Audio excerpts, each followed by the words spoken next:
இவனிடம் அதிகாரம் செல்லாது, அன்பு மட்டுமே காரியத்தை சாதிக்கும் என்பது எளிதில் புரிந்து போக, அந்த அன்பிலேயே அவனை கட்டி போட்டாள். கார்த்தி, ஏன் என்ன சித்தின்னு கூப்பிடுற? நான் உனக்கு அம்மா தானே. அம்மானே கூப்பிடு. நீ என் வயிற்றுல பொருளைனாலும் நான் உன்னை பெத்த பிள்ளையாத்தான் நினைக்கிறேன். அம்மானே கூப்பிடுப்பா. குரலில் அன்பு இளைய இளைய அவன் சொன்னதை கேட்ட கணத்திலிருந்து கார்த்திகேயன் அவளோடையே ஒட்டிக்கொண்டு கண்மண் தெரியாத பாசத்தில் ஆழ்ந்து போனதுதான் தொடர்ந்து நடந்தது. அந்த பாசத்தை உபயோகித்துத்தான் கனகம்மா தன் காரியங்களை எல்லாம் சாதித்து கொண்டாள். கார்த்தி கார்த்தி என்று கொஞ்சி கொஞ்சி பேசினாள். வீட்டில் சாதாரணமாக செய்யும் பலகாரங்களை கூட அவனுக்காகவே சிரமப்பட்டு செய்வதாக சொன்னாள்.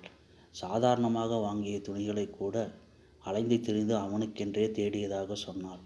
தான் இருப்பதே கார்த்திகேயனுக்காகத்தான் என்ற பிரமையை உண்டு பண்ணினாள்.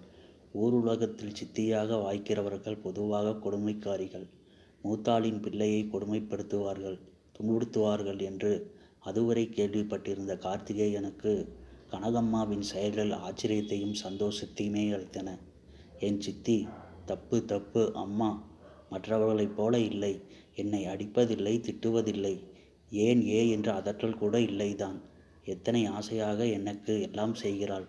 என்னை பெற்றவளே உயிரோடு இருந்திருந்தால் கூட இப்படி அன்பை கொட்டியிருப்பாளோ என்பது சந்தேகம்தான். இந்த நினைப்புகள் கார்த்திகேயனுக்கு அழுத்தமாக படிந்து போக, எந்நேரமும் அம்மாவையே சுற்றி வந்து அவள் காலடியில் தாசனாக கிடந்தான்.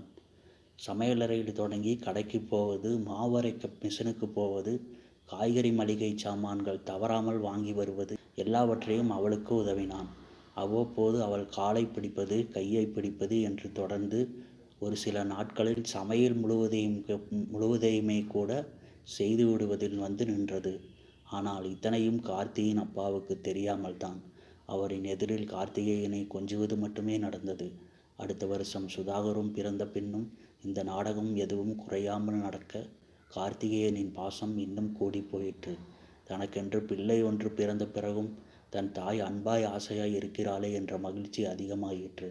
சுதாகர் பிறந்து 2 வருடத்தில் அப்பா திடீரென இறந்து போக, தான் இனி வீட்டுக்கு பெரியவன் என்கிற பொறுப்பும் சேர்ந்து கொண்டு அவனை கண்மண் புரியாமல் நடக்கச் செய்தது.